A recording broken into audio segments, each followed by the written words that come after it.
Hello and welcome everyone to smart IAS foundation. आज के DCA session में हम लोग इकोनॉमी से रिलेटेड करंट अफेयर्स की ये टॉपिक डिस्कस करने वाले हैं। So let's discuss the agenda for today. आज हमारा करंट अफेयर्स में इकोनॉमी से रिलेटेड क्या टॉपिक्स रहने वाला है, और ये जो भी करंट अफेयर्स के टॉपिक्स है ना, इनको ना रेगुलरली आप अपने प्रीलिम्स मेंस के लिए फॉलो करते जाइए। कल मैं तुमको अभी रिसेंटली यूपीएससी का एग्जाम हुआ है ना, यूपीएससी प्रीलिम्स का, कल मैं तुमको यूपीएससी प्रीलिम्स के क्वेश्चंस, जो करंट अफेयर्स के क्वेश्चंस हैं, वो हमारे डीसी और प्री सिक्योर से कहाँ कहाँ से आए ना, वो मैं एक बार सेलेक्ट करके बताऊंगा। तो कंसिस्टेंटली फॉलो करने से चाहे यूपीएससी हो या एपीएससी हो, सबके करंट अफेयर्स के क्वेश्चन बनेंगे, मेंस के भी, प्रीलिम्स के साथ साथ। बस तुम रेगुलर फॉलो करो और रिवाइज करते जाओ। आज जो पहला टॉपिक हम पढ़ने वाले हैं वो सुप्रीम कोर्ट की एक रूलिंग है। किस चीज से रिलेटेड ये सुप्रीम कोर्ट की रूलिंग है? रेलवे के डीम्ड लाइसेंस स्टेटस से रिलेटेड। तो रेलवे का ये डीम्ड लाइसेंस स्टेटस क्या है, इसका इंडियन रेलवेज पे क्या इंपैक्ट पड़ने वाला है, ये हम डिस्कस करेंगे। क्या इकोनॉमिक इंपैक्ट पड़ेगा, राइट? दूसरा क्या है, आरबीआई का जो सरप्लस अमाउंट है वो ट्रांसफर किया जा रहा है किसको? गवर्नमेंट ऑफ इंडिया को। तो ये क्या प्रोसेस है जिसके थ्रू आरबीआई अपना surplus amount government of India को ट्रांसफर करती है? ये सब चीजें ना सिविल सर्विसेज के एग्जामिनेशन में बड़ा इंपॉर्टेंट होता है, तो वो आपको याद रखना है। And third is India's jaggery economy. अब आजकल लोग ना हेल्थ कॉन्शियस काफी हो गए हैं, तो व्हाइट शुगर छोड़कर गुड़ अडॉप्ट करने पर काफी ध्यान दिया जाता है। गुड़ की बनी मिठाई, अब यही नीचे शर्मा स्वीट्स में आप जाओगे, गुड़ की बनी बढ़िया बढ़िया रसगुल्ला, गुड़ का रसमलाई मिलता है। शर्मा स्वीट्स क्या हर जगह मिलता है? गुड़ की खीर बनाई जा रही है। चाय में भी अगर प्रॉपरली गुड़ डाला जाए तो चाय भी बन सकती है गुड़ से, बाकी प्रोडक्ट्स भी। तो लोग हेल्थ कॉन्शियस हो रहे हैं, इससे इंडिया की जो जैगरी इकोनॉमी है वो काफी इंप्रूव हो रही है। India is the largest producer of गुड़, राइट? तो ये तीनों चीज हम इकोनॉमिकल पर्सपेक्टिव से आज डिस्कस करने वाले हैं। चलिए, पहला आ गया हमारा supreme court ruling on railways deemed licence status. तो सुप्रीम कोर्ट की जो नई रूलिंग है, उस नई रूलिंग के अकॉर्डिंग रेलवेज का जो डीम्ड डिस्ट्रीब्यूशन का स्टेटस था उसको सुप्रीम कोर्ट ने कैंसिल कर दिया है। तो प्रीलिम्स में क्वेश्चन के लिए याद रखना है कि the supreme court has its new ruling, has its new order, has cancelled the deemed licence status of railway. अब इससे ना रेलवे को एक चीज याद रखना, इससे रेलवे को बिजली खरीदने में ज्यादा पैसा लगेगा। पहले कम पैसा लगता था, अब रेलवे को ज्यादा पैसा लगेगा। उसका इंपैक्ट ये हो सकता है कि रेलवे फेयर बढ़ाएगी। अब देखते हैं कब क्या होता है, बट डीम्ड स्टेटस खत्म कर दिया गया है, राइट? एंड सो जो ट्रांजैक्शन एनर्जी कॉस्ट है ना, वो 30% तक बढ़ने वाला है। 30% तक इनका एनर्जी कॉस्ट बढ़ेगा रेलवे का। जब 30% तक बढ़ेगा तो फिर तुम सोचो फेयर बढ़ेगा कि नहीं बढ़ेगा। चलिए समझते हैं भाई ये क्या है। इलेक्ट्रिसिटी का ये डीम्ड स्टेटस क्या है, रेलवे इलेक्ट्रिसिटी कैसे परचेज करती है? तो इलेक्ट्रिसिटी एक्ट 2003 के अकॉर्डिंग जब बल्क एनर्जी का जो बल्क कंज्यूमर्स होते हैं, जैसे बल्क कंज्यूमर्स में से एक क्या हो गया? रेलवे। कोई दूसरी इंडस्ट्री हो सकती है कि भाई जो सेमीकंडक्टर प्लांट्स है जागी रोड का, वो भी बल्क में इलेक्ट्रिसिटी खरीदेगा। तो ये जो बल्क कंज्यूमर्स होते हैं ना, this bulk consumers can purchase electricity direct through the local discom. Directly discom से परचेज कर सकते हैं, या फिर क्या कर सकते हैं, they can have electricity through open access. और जब ओपन एक्सेस से परचेज करते हैं तो डिस्कॉम को ये बाईपास कर देते हैं। डिस्कॉम से इलेक्ट्रिसिटी परचेज करने के केस में डिस्कॉम को जो पेमेंट मिलता है ना, डिस्कॉम उसका फायदा क्या करता है, हमारे फार्मर्स को या विलेजर्स को या जो वीकर सेक्शन है उनको सब्सिडी देने में करता है। बट रेलवे जैसी बॉडी क्या करती है, ये वाला प्रोसेस छोड़कर सेकंड वाला प्रोसेस से इलेक्ट्रिसिटी परचेज करती है। क्या है सेकंड वाला process? Through open access. Discom को बाईपास करके डायरेक्टली जहां से जनरेशन हो रहा है वहां से परचेज कर लेती है। एक्चुअली ये जो परचेज करने का तरीका है ये उनके लिए होता है जो इलेक्ट्रिसिटी डिस्ट्रीब्यूशन का काम करते हैं। तो रेलवे ये दिखाता है कि I am not just the consumer, actually I am distributing the electricity. और यही इसका डीम्ड स्टेटस वाला पर्पस था, जिससे कि डिस्कॉम को पैसे एक्स्ट्रा देने की जरूरत रेलवे को नहीं पड़ेगी, रेलवे को सस्ते रेट पर बिजली मिल जाएगी। पर डिस्कॉम को इसके नुकसान होता है, क्योंकि डिस्कॉम को जो फायदा हो सकता था रेलवे के इलेक्ट्रिसिटी खरीदने से, डिस्कॉम उसी सब्सिडी का यूज क्या करता है, एग्रीकल्चर्स के लिए, पुअर हाउस होल्ड्स को इलेक्ट्रिसिटी देने के लिए, इन सब चीजों के लिए करेगा। दो टाइप से यहां पे जो सब्सिडी होती है ना उसका यूज होता है। एक है cross subsidy surcharge. Cross subsidy surcharge क्या है? It is levied to compensate discoms for the revenue they lose when large high paying consumers bypass them. Cross subsidy surcharge वो होता है जब रेलवे जैसे जो इलेक्ट्रिसिटी कंज्यूमर्स हैं वो डिस्कॉम को बाईपास करते हैं। और डिस्कॉम को बाईपास करके कहां से इलेक्ट्रिसिटी खरीद लेते भैया? थ्रू ओपन एक्सेस से। ये क्रॉस सब्सिडी सरचार्ज हो गया। दूसरा क्या, एडिशनल सरचार्ज। एडिशनल सरचार्ज क्या है, levied to offset the fixed cost of maintaining the distribution network. जो डिस्ट्रीब्यूशन नेटवर्क है, ये जो इलेक्ट्रिसिटी के बड़े बड़े पोल लगे होते हैं, जो हाई टेंशन वायर्स होती हैं, इसको मेंटेन करने में जो भी आपका पैसा खर्च होता है वो एडिशनल सरचार्ज में काउंट होता है। तो रेलवे के डायरेक्टली ओपन एक्सेस से इलेक्ट्रिसिटी खरीदने से डिस्कॉम को डायरेक्टली एक नुकसान तो हो ही रहा है, क्रॉस सब्सिडी सरचार्ज, और जो उसका फिक्स्ड सरचार्ज वाला जो नुकसान है उसकी भी भरपाई नहीं हो रही है, क्योंकि ये फिक्स्ड सरचार्ज का नुकसान तो रेलवे को डिस्कॉम कंपनीज को लगेगा ही। यहां से वो फुलफिल कर सकता था पर वो फुलफिल कर नहीं पा रहा है। यही रेलवे का स्पेशल स्टेटस हो गया। रेलवे ने डीम्ड लाइसेंस एक्वायर करके रखा था, अब सुप्रीम कोर्ट उसको कैंसिल कर रहा है। इस डीम्ड लाइसेंस से railway was recognised as distribution company. जो मैंने तुम्हें समझाया ना कि रेलवे कंज्यूमर की तरह नहीं, इस डीम्ड लाइसेंस से डिस्ट्रीब्यूशन कंपनी की तरह एक्ट कर रही थी। मतलब इलेक्ट्रिसिटी डायरेक्टली प्रोड्यूसर से खरीदा, डिस्कॉम को बीच में छोड़ दिया, और डीम्ड लाइसेंस से खरीदा ये बोलकर कि भैया हम डिस्ट्रीब्यूटर है, हम कंज्यूमर नहीं है। दो railway is the largest consumer, single source consumer की बात करें तो लार्जेस्ट कंज्यूमर है railway, Indian railway as a whole. पर ये डिस्ट्रीब्यूटर के जैसा यहाँ इलेक्ट्रिसिटी खरीदता था, इससे इसको फायदा हो गया। डिस्कॉम को एक्स्ट्रा पैसा देने की जरूरत नहीं पड़ी, वो जो क्रॉस सब्सिडी वाला पास है वो पे ही नहीं कर रहे हैं। डिस्कॉम को नुकसान हो रहा है। डिस्कॉम को नुकसान हो रहा है तो एग्रीकल्चर के लिए या फिर बाकी जो सपोज वीकर सेक्शन है वहां पे फ्री इलेक्ट्रिसिटी अगर देने की जरूरत पड़ रही है तो डिस्कॉम पे वो लोड पड़ता जा रहा है। इसलिए सुप्रीम कोर्ट ने बोला कि रेलवे का ये जो स्टेटस है, इस स्टेटस को कैंसिल कर दो भैया, नो कैंसिल दिस स्टेटस। अब ये स्टेटस कैंसिल करने से इंपैक्ट क्या पड़ेगा, पावर कॉस्ट 30% तक बढ़ सकता है, ओवर 30%। मतलब अब रेलवे अभी तक जितना पैसा दे रही थी डायरेक्टली सोर्स से इलेक्ट्रिसिटी खरीदने में, उसमें 30% बढ़ जाएगा, याद रखेंगे। दूसरा क्या, ऑपरेटिंग रेशियो जो है वो वर्सन होगा, क्योंकि अब रेलवे ना 100 रुपये अर्न करने के लिए खर्च करेगी। ये बड़ा इंपॉर्टेंट है। पहले क्या था कि रेलवे को 100 रुपये अर्न करना है तो रेलवे सिंस इलेक्ट्रिसिटी सस्ते रेट पे खरीद रही है ना, तो उसको खर्च कम करना पड़ता था। सपोज 100 रुपये में 70 रुपये खर्च करके 100 रुपये कमा रही थी। अब रेलवे 100 रुपये कमाने के लिए 100 रुपये खर्च करेगी, क्योंकि 70 से इलेक्ट्रिसिटी अब डिस्कॉम से खरीदने के वजह से इलेक्ट्रिसिटी का चार्ज बढ़ जाएगा, तो रेलवे को यहां पर हो जाएगा नुकसान। इसके वजह से रेलवे के ऊपर फिस्कल प्रेशर बढ़ेगा और जो इनकम स्ट्रेस है रेलवे का वो भी इंक्रीज होता जाएगा कि हमारा इनकम कम हो रहा है क्योंकि ऑपरेशनल कॉस्ट बढ़ता जा रहा है। रेलवे इसको सही कैसे करेगी, फेयर्स को रेशनलाइज करके। तो जब फेयर को रेशनलाइज किया जाएगा तो अगर पैसेंजर ट्रेन के फेयर नहीं बढ़े, जो फ्रेट ट्रेन्स होते हैं जिनको हम मालगाड़ी बोलते हैं, उनका फेयर बढ़ेगा। और जब मालगाड़ी में फेयर बढ़ेगा तो आपके यहाँ जो डे टू डे कमोडिटीज की सामान आती हैं, डे टू डे नीड की, उसका प्राइस बढ़ जाएगा। भाई प्रेशर तो पब्लिक पर ही पड़ना है। रेवेन्यू डाइवर्सिफाई करना पड़ेगा रेलवे को, ये भी एक वे फॉरवर्ड हो सकता है। कैप्टिव एनर्जी मतलब कि ग्रिड डिपेंडेंसी को हम बाईपास करें, सोलर पैनल्स यूज कर सकते हैं, सोलर पैनल्स। लेकिन ये ऑप्शन हमेशा के लिए नहीं है, क्योंकि रेलवे विंटर के सीजन में जब ऑपरेट करती है तो सोलर पैनल्स चाहे ग्राउंड में लगा लो, चाहे रेलवे बॉगी के ऊपर लगा लो, ये पूरी तरह से इफेक्टिव नहीं होने वाला है। सो रेलवे के पास अभी बड़ा चैलेंज आने वाला है सुप्रीम कोर्ट के इस डिसीजन के बाद। ये रहा मेंस का क्वेश्चन एंड पहला प्रीलिम्स बेस्ड प्रैक्टिस क्वेश्चन। और देखो ये प्रीलिम्स बेस्ड प्रैक्टिस क्वेश्चन जो देते हैं ना, आंसर करो। अभी मैं तुमको बोल रहा था ना कि करंट अफेयर्स का कल मैं बताऊंगा कि करंट अफेयर्स किस किस सोर्स से आया, किस किस डेट से, तो कई क्वेश्चन तो प्रैक्टिस क्वेश्चन से आया है। आप प्रैक्टिस क्वेश्चन नहीं प्रैक्टिस कीजिएगा, ये आपके प्रैक्टिस के लिए दिया जाता है। कैसे करंट अफेयर्स की तैयारी होगी? फिर एग्जामिनेशन का पेपर देखकर बोलोगे कि बड़ा कॉम्प्लेक्स आया, यूपीएससी ने खेला कर दिया। नहीं, पढ़ाई करो। देखो अगली बार यूपीएससी खेला नहीं करेगा, तुम यूपीएससी में खेल कर आओगे, जीत कर आओगे। सेकंड टॉपिक पर आओ। सेकंड टॉपिक क्या है? आरबीआई का record surplus transfer to government of India. RBI record transfer कर रही है किसको? गवर्नमेंट ऑफ इंडिया को। कितना भैया? 2.86 लाख करोड़। बड़ा अमाउंट है नहीं? 2.86 लाख करोड़ ये आरबीआई के प्रॉफिट का एक हिस्सा है ना, सरप्लस अमाउंट है, लोन नहीं दे रही है। आरबीआई के प्रॉफिट का एक हिस्सा 2.86 लाख करोड़ किसको दिया जाएगा? सरकार को। काहे दिया जाएगा गवर्नमेंट ऑफ इंडिया को? तो गवर्नमेंट ऑफ इंडिया बोली कि भाई ये जो वेस्ट एशिया में जो कॉन्फ्लिक्ट हुआ है ना, इसके वजह से क्रूड ऑयल प्राइसेस का प्राइस इंक्रीज हो रहा है, हमको बिजनेस में भी लॉस हो रहा है, हम आरबीआई से 2.86 लाख करोड़ सरप्लस के रूप में लेंगे।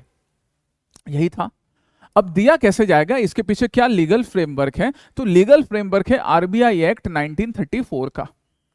आरबीआई एक्ट का 1934 का जो सेक्शन 47 है, ये सेक्शन 47 बोलता है दैट जब बैड डेट्स को निकाल दिया जाएगा, एसेट्स डिप्रिसिएशन का पार्ट कट कर दिया जाएगा, स्टाफ कंट्रीब्यूशन कट कर दिया जाएगा, तो जो नेट प्रॉफिट बचेगा आरबीआई का, it must be transfer to the government of India. इसको ऐसे समझिए, सेक्शन 47 को यहाँ क्या लिखा है कि आरबीआई को जितना खर्चा करना है अपने स्टाफ को पेमेंट, आरबीआई ने अगर कोई डेट ले रखा है उसका, या आरबीआई ने किसी को डेट दिया था और वो डेट चुका नहीं, वो सब खर्चा खत्म करने के बाद, सारा ऑपरेशनल खर्चा करने के बाद जितना प्रॉफिट होगा, प्रॉफिट किसके पास जाएगा? गवर्नमेंट ऑफ इंडिया के पास। यही बोलता है सेक्शन 47 ऑफ आरबीआई एक्ट 1934। इसमें एक और चीज हम पढ़ेंगे, इकोनॉमिकल कैपिटल फ्रेमवर्क ऑफ 2019 का हम इकोनॉमिक कैपिटल फ्रेमवर्क पढ़ रहे हैं, जो बोलता है this policy, this framework determines how much earning is retained by the RBI as a contingency buffer versus how much is transferred as surplus. मतलब पहले 1934 का जो एक्ट है सेक्शन 47, वो बोल रहा है कि भाई जितना प्रॉफिट हो रहा है वो सरकार को ट्रांसफर करना है, पर 2019 में इसमें थोड़ा चेंज किया गया कि कितना आरबीआई अपने पास, सपोज 100 रुपए का प्रॉफिट हुआ तो 100 रुपए में आरबीआई अपने पास 30 रुपया रखेगी, 70 रुपया सरकार को ट्रांसफर कर देगी। तो 30 रखना है कि 40 रखना है, 70 ट्रांसफर करना है कि 60 ट्रांसफर करना है, यही हमारा ईसीएफ फ्रेमवर्क 2019 बताने का काम करता है। ऐसे ही क्वेश्चन आएंगे प्रीलिम्स में आपके। यहां पर एक कमेटी का भी मेंशन होगा, बिमल जलान कमेटी, क्योंकि बिमल जलान कमेटी जो है इसी ने इस ईसीएफ फ्रेमवर्क को डिजाइन किया है। ये जो ईसीएफ फ्रेमवर्क अभी मैंने बताया ना कि कितना पैसा आरबीआई प्रॉफिट का अपने पास रखेगी, ये कंटिजेंसी फंड, 100 रुपया प्रॉफिट हुआ उसमें से 30 अपने पास रखेगी, 70 सरकार को दे देगी, 60 अपने पास, 40 अपने पास रखेगी, 60 सरकार को दे देगी। ये हमारे बिमल जलान कमेटी के ही रिकमेंडेशन से डिसाइड हुआ। इतना आपको यहाँ ये याद रखना है इस आरबीआई से, इस ट्रांसफर से रिलेटेड। अब आरबीआई के इनकम का सोर्स क्या क्या है? तो आरबीआई के इनकम का सोर्स क्या है? आरबीआई के इनकम का सोर्स है गवर्नमेंट बॉन्ड पे जो इंटरेस्ट मिलता है, फॉरेन करेंसी एसेट्स। अब सपोज आरबीआई के पास बहुत सारा फॉरेन करेंसी हो गया, आरबीआई ने उसको बेचना शुरू कर दिया, तो जब आरबीआई फॉरेन करेंसी को बेचेगी तो आरबीआई के पास पैसा आएगा, इससे रुपये की वैल्यू भी बढ़ेगी और साथ ही साथ आरबीआई का पैसा आ रहा है। रिसेंटली आरबीआई ने यही किया है, लोन्स जो देती है उस लोन्स पे जो इंटरेस्ट आता है, ये सारी चीजें आरबीआई के प्रॉफिट अर्न करने के तरीके है ना। These are the methods of earning profit. Recently भी आरबीआई ने यही इस तरह से हमारा प्रॉफिट अर्न किया है। फॉरेक्स मार्केट इंटरवेंशन, आरबीआई ने लार्ज अमाउंट में यूएस डॉलर सेल किया है, मतलब जो भी फॉरेन एसेट था उसको सेल किया, राइट, जिससे कि यूएस डॉलर के कंपैरिजन में रूपी थोड़ा स्टेबल हो सके। ग्लोबल रेट्स को एलिवेट किया, higher returns on RBI foreign currency assets. तो ये सारे मेथड से आरबीआई क्या कर रही है, अपना प्रॉफिट इंक्रीज करने का काम करती है।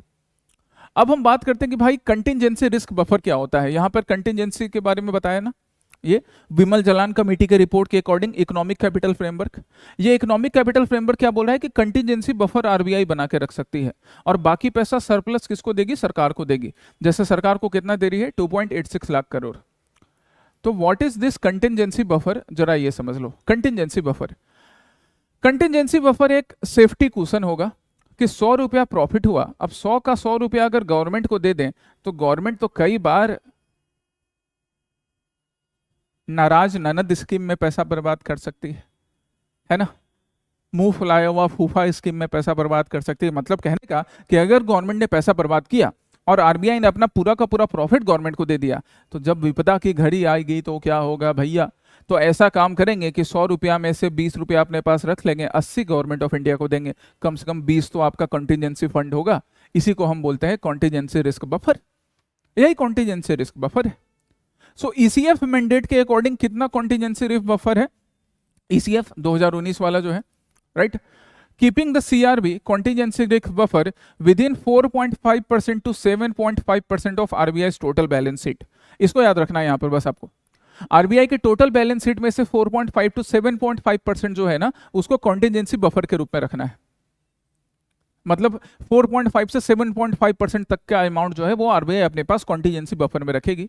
करंट स्टेटस की बात करें तो RBI retained 1.09 lakh crore for the CRB this year which is around 6.5%। देखो यहां ध्यान दो सब लोग, किस बीच में रखना है, 4.5 से लेकर 7.5 के बीच में। और आरबीआई अभी कितना पैसा अपने पास कॉन्टिजेंसी बफर में रख रही है, 6.5% अपने पास रख रही है। उसके बाद जो बचेगा वो सरकार को दे देगी। अच्छा खासा पैसा सरकार को मिला है। अगर मान लो इस 6.5 को आरबीआई थोड़ा और कम कर देगी तो सरकार को और ज्यादा पैसा मिल जाता। आरबीआई और कम कर देती, सरकार को और ज्यादा मिल जाता। लेकिन कम करते रहने से सरकार अगर नाराज ननद स्कीम में सारा पैसा बर्बाद कर देगी तो फिर कल को हमारे पास ठेंगा बचेगा।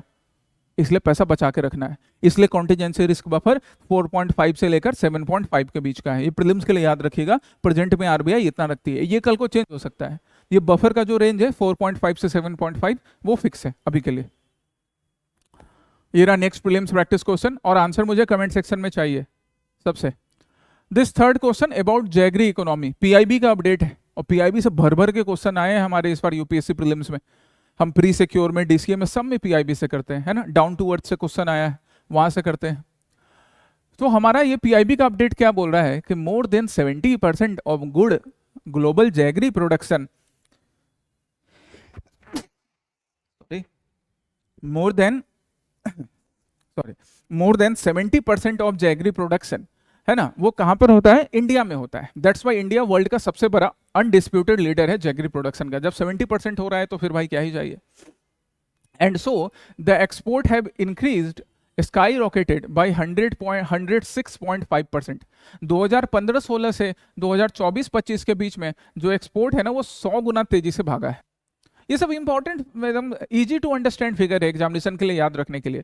तुम ऐसे याद रखना, जैसा मैंने शुरू में बताया कि लोग आजकल ज्यादा हेल्थ कॉन्शियस हो गए हैं, दैट्स वाई अब चीनी की जगह गुड़ को यूज कर रहे हैं, तो इंडिया गुड़ का एक्सपोर्ट भी बहुत ज्यादा कर रहा है।